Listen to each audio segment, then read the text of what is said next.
Well, hello everyone. This is Al Fadi, and I'd like to welcome you to our the Sira International channel.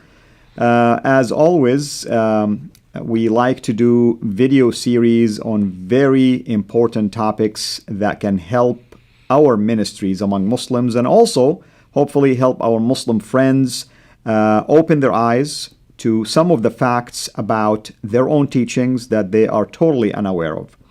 And if you recall, about a year ago, myself and Dr. Jay Smith did a number of video series. One of those was on the Quran, and we called it The Quran's Many Problems. And I am so excited to tell you that my dear brother, Dr. Jay Smith, is with me here in studio. Jay, welcome. Well, it's good to be back again, Al, after a whole year away. This is going to be fun, these next 2-3 days. Amen. Amen. So let us explain to people the nature of this particular video series. Today, we are going actually to showcase a book that dealt with a number of corrections in the Quran. Would you like to elaborate a little bit more on that? Let me give you a quick historical what happened back in 2014. So we're in 2019. 5 years ago, I introduced a doctoral thesis by Dr. Dan Brubaker in a debate I did with Shabir Ali in Toronto in September of 2014. And at that time, I mentioned that Dr. Brubaker had discovered about 800, a little over 800 manuscript variants. These are consonantal variants, and I didn't show them. I wasn't permitted to do so. I just held them up, and you could see them from a distance. Now, that was 5 years ago that we introduced that. Correct. Since that time, many Muslims have tried to respond to that, and they've tried to confront that. That video itself has gone viral. Just on one site, over 500,000 people have watched that video. And give us a taste of some of the responses from Muslims on that. Well, the biggest response that's come back is that Jay doesn't know what he's talking about. And that's why I now have you here. It's great to have you on board because I'm not an Arabist. It's an honor, brother, to serve with you. Listen, Al-Fadi, you're an Arabist. This is your mother tongue, is it not? That is correct. That is correct. You're from Saudi Arabia, am I correct? That's where I was born and raised. I'm a former Muslim from Saudi. I speak Arabic. I studied the Quran. I even went to an Islamic university for a while. Though you speak beautiful English and you have even an American accent, your mother tongue is Arabic. That is correct. And you also speak the Qurayshi Arabic, which is the dialect that we're looking for. Well, I mean, I read the Quranic, basically Arabic, which is known as to be the Qurayshi in general, basically. You can't really get better than you when we're on the topic that we're going to be discussing today. Well, it's an honor to serve. It is an honor, and this is why it's so good that the two of us can be work together in tandem. But what we want to do today, and this is what has been the biggest criticism concerning Dan's material, concerning his not only his doctoral thesis, but this belief that there were changes or corrections or variants to the canonical text. That's right. And by the way, I mean, I myself was also so pleased to see some of his work because this is much needed work. Because no one ever ventured into the idea that there could be some changes and corrections done, not just to the Quran today, but the earlier Quranic manuscripts. Now, back in 2014 when we introduced this, and even a year ago when you and I actually started unpacking this, the recurrent rebuttal to this is nothing more than qira'at. This is nothing more than ahruf. We're going to go into that today, so I don't want to really talk too much about it at the beginning. But we're going to dispel that. We're going to show this has nothing to do with qira'at. This has nothing to do with ahruf.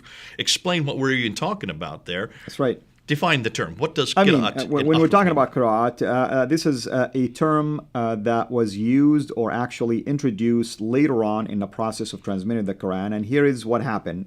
For instance, let's use the example of the second recension of the Quran by Uthman. The reason why it was done is the claim that people read in the Quran in different dialects, qira'at, okay? So the people of Kufa were reading it one way, the people of Basra were reading it another way, the people of Damascus were reading it this way, the people of Mecca and Medina reading it in a different way, which is normal today, by the way. I mean, you can speak Arabic in different dialects, but there is classical Arabic. So we're talking about the dialectical form of the Arabic. So apparently, at that time, it caused a problem because when you take a word and you read it in your own dialect, it could be read differently, pronounced differently, or even meant a whole different story. So that's what we're talking about. This is what most Muslims think we're talking about here. We're going to destroy that today. Yeah. This has nothing to do with dialectical differences. But I don't want to get into it, as I said earlier. Let's now go back and let's see, why is it that this material that we're going to introduce, primarily this book that we're going to introduce, this is the book that's coming out, will be out by the time let's these show it to the audience right now. If I'll put it right up here so you can read it. If you read the title, it's 20 examples of correction in early Quran manuscripts. Right. If you can lift it up again so that let me just put it up there so you can see it. There you go. You can then, there it is. This is the book that's coming out. Now, this is nothing more than a PowerPoint example. This is not the actual book. That's right. It will it's still be in the published. works. We have been given a pre-published copy. You have got it. I have got it. That's Dan right. Brubaker is working with us on it. We're actually helping him before he gets it out. What we want to do is we want to unpack this book. We want to show what we have been trying to say for the last 5 years and what Muslims have not got. To do that, we need to do a little background. Absolutely. And I'll just let people know that if you watched our previous series about the Quran's many problems, you've probably been exposed to some of this background, but it's important for us to repeat it again and build a foundation for this particular series. So let's go back. What did we say last year? Well, what we said is that there are 4 claims that every Muslim makes about this book, the Quran. This is the Quran right here. This is what everybody is looking at. And when I say Quran, I'm talking about the Arabic, this part, That's right. not the English That's right. translation. Please, when you Muslims are hearing us, we're not talking about any translation. We're not talking about any other language. We're talking about the Arabic Quran. In this book, which is from Hilali and Khan, which is the most popular That's edition in the English language, the English translation, they don't believe it can be translated. It's nothing more than an interpretation of the noble meaning. Or the interpretation. But it is the Arabic text that we're going to get at. This is known as the Hafs text, H-A-F-S, Hafs. We're going to unpack that and show why that's the Hafs significant. reading, basically. The Hafs reading, which was canonized in 1924, 95 years ago. Now, we're going to show this book here. And what we said, this book for Muslims. Now, not every Muslim listening today will agree with everything that Al and I are going to say. Nonetheless, I don't think any Muslim will disagree with these 4 points. And I introduced these 4 points back in 2014. Number 1, the first point is that this book is eternal. It has never been created. Am I correct? That's what the Muslims believe. Every Muslim believes that, and they have to. Why? There was an argument even at the early era of Islam, because there was a group in Mu'tazila that they believed that actually the Quran was created. They were struggling with that, and there was a problem. And why is the problem? What's the problem? What is it that the Mu'tazilites came up with? The difficulty was, if it is uncreated, that means there is a duality. That's right. How can you have a book that is co-eternal with God himself, if Allah is one? If you believe in absolute oneness. Talk about Trinity. There's a duality right there, and I'm glad I don't have to defend that. You can see why actually, the Mu'tazilites. I will make a case that it's triune, because you incarnated into a book now in writing. And there's also Ruh Allah, which is in chapter 59. You can see that the Ruh Allah also then destroys that. I'm sorry, chapter 50, verse 16. That is as close to as your jugular vein, which means the Spirit of God is even on earth. That's right. There's a triunity that we don't even want to talk about. I would not want to defend that. Nonetheless, that's the first point, that it is uncreated, that it is co-eternal with God. That every Muslim has to say that because of chapter 85, verse 22, or Surah 85, ayah 22. The preserved tablets, referring to these preserved tablets that exist in heaven. Number 1, okay? Number 2, every Muslim would have to agree, whether they are radical, whether they are nominal, whether they are liberal, whether they are in any one of these 3 categories, they will all, well, maybe not the liberals. The liberals are now moving away from this belief that this book was sent down to a man named Muhammad between 610 and 632 AD. That 22, 23-year period, depending if you're doing the lunar calendar or our current calendar. So that 22 years, it was sent down. The Meccan material was sent down between 610 and 622, and then from 622 to 632, you have the Medinan. Correct. Okay, that's number 2. Number 3 is that this book did not get compiled during the time of Muhammad because it was not written down on any codex, any codified form. It was first written down during the time of Abu Bakr in around 632, 634. Then it had to be rewritten a second time at the time of Uthman. Right. Let's just put it to 650, 652. Correct. So roughly 20 years after Muhammad's death, it then finally gets written down in its codex, in its canonical form. Muslims believe this is it. And that's what they call the Uthmanic Rasm, basically. They call it the Uthmanic Rasm. That's the Arabic right here. And then number 4, that this text that I'm pointing to right here is exactly the same that was canonized in 652, exactly the same that was revealed to Muhammad between 610 and 632, and is exactly the same that exists in those preserved tablets. Preserved tablets, exactly. Now, can you see, when we introduced this a year ago, we asked the same 4 questions that I asked in 2014. We cannot really sit there and try to dispute the first 2 categories. Eternality, how can you dispute that? Whether it was Muhammad received it, we're not there in the 7th century. There's no way that we can. That's right. We're going to waste our time even trying to talk. But the last 2 we can. The last 2 categories, that it was complete at the time of Uthman, and that it has never changed. That the book that we have in our hand today is exactly the same. Not just the same as far as that it looks the same. That it's exactly the same. Every word is the same. Every letter is the same. Even Muslims will say even the diacritical dots are the same. And I assure you, Jay, that many of these Muslims either don't speak Arabic or haven't even seen a manuscript of the Quran. Well, that's why I have you here, and that's why I'm so glad to be on your show, and that's why I'm so glad we're going to get together, because we're going to destroy those last 2. Because all we're going to ask, basically what we're saying, and here, listen, Muslims, hear me out. We're asking 2 simple things, well, actually 3 simple things. Show us one Quran, one of this manuscript from this book, that you can date to the 7th century, to around 652, the time of Uthman, that is complete. That means it has 114 books, 114 chapters, 114 surahs, right, and is unchanged. All right, let me repeat that. We just want one manuscript that is from the time of Uthman, that is complete and unchanged. And it matches this one identically. That's what we mean. Don't come to me and say, oh, we have one that is 98% complete. Well, does it match this one? That's the question. Now, the comeback is, we have the Topkapi, which is in Istanbul. That's complete and unchanged. We have the Samarkand, which is in Tashkent in Uzbekistan. That is complete and unchanged. But the Topkapi is not complete. It's still 90. Okay, we're going to talk about that. We're going to show that not any of these Qurans, whether they go to the Husseini manuscript, which is in Cairo, whether they go to the Petropolitanus manuscript, which is in Paris, whether they go to the Matl manuscript, the 2165 manuscript that is in the British Museum, British Library, or whether they go to the most important, which is the one you are doing your doctoral thesis, the Sana'a manuscript. Exactly. And I just let me repeat this. Even if you come back and tell me it's 99.9% complete, it's still not complete. That's the point I want to make. We're not satisfied with 99.9, right, because that's not the claim they're making. They're claiming every bit of the Quran is there, all 114 surahs.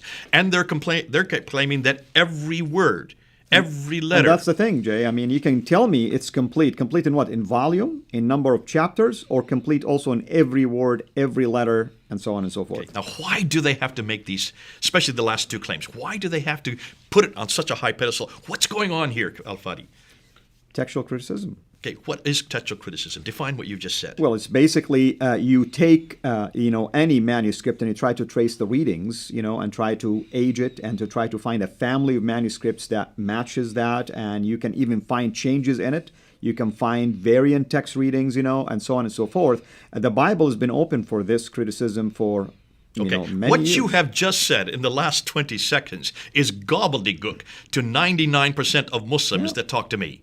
They have no understanding of what you have just created. And the reason why is this has never been done to the Quran. Absolutely not. What has been done to the Bible, we have done this for the Bible for the last 150 years. Wellhausen, remember Wellhausen back in the 1800s, 1900s, he was actually saying these very things. Textual criticism comes out of Germany. It comes out of schools like Tübingen in Germany, where they ask the same questions of the Bible. 100 and 150 years ago, they were saying, can you say that this book, the 5 books of Moses, were they really written in 1400 BC? Are they 3,400 years old? Where is the original? There were no originals.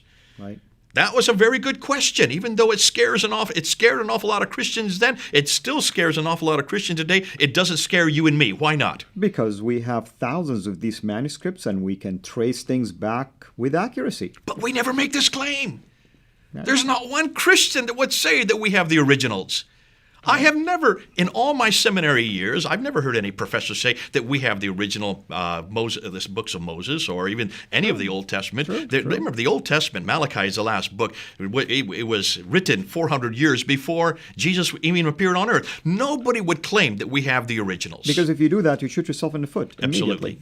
Do we even have the originals of the New Testament? No, but we don't have any originals. Similar things. We have complete, actually. So we would never make the claim that the Muslims are making. Let's make that. Are you listening, Muslims? That's right. We would never make the claim about our Bible what you're making about your Quran. But therefore, we have to be careful that we are not asking the same questions. See, even though these questions came out in the 1800s and 1900s, and by 1905, it just filtered down into the seminaries, it filtered down into the churches, it basically destroyed the church in Europe. Absolutely. And, we're almost like approaching the end of our introduction, basically, episode. But what I want to say, here's the beauty about this, is that I can simply tell the Muslims that the Quran, that supposedly appeared 600 years after the New Testament, had no problem quoting from there, and never once says that the book is corrupt as our Muslim friends would want us to believe. Yeah. And we could do a whole episode just on chapter 10, verse 94, chapter 21, verse 7, chapter 4, 136, all the way. Let's end with this thing. Yeah. The Bible is not making the claims the Quran is. The Quran is claiming eternality. The Quran is claiming sent down to a man named Muhammad. The Quran is, and the Muslims are claiming that it was completed by the time of Uthman in 652, and the Muslims are claiming that it's not changed. Now, we're going to take those two apart as we go and unpack this book. So that's what's coming. That's what's coming. We are going to unpack these 2 points, and we're going to go through this book by Dr. Daniel Brubaker to be able to make the case. And we're just going to talk about 20 of them. There are 4,000 we could go to. One is more than enough, right?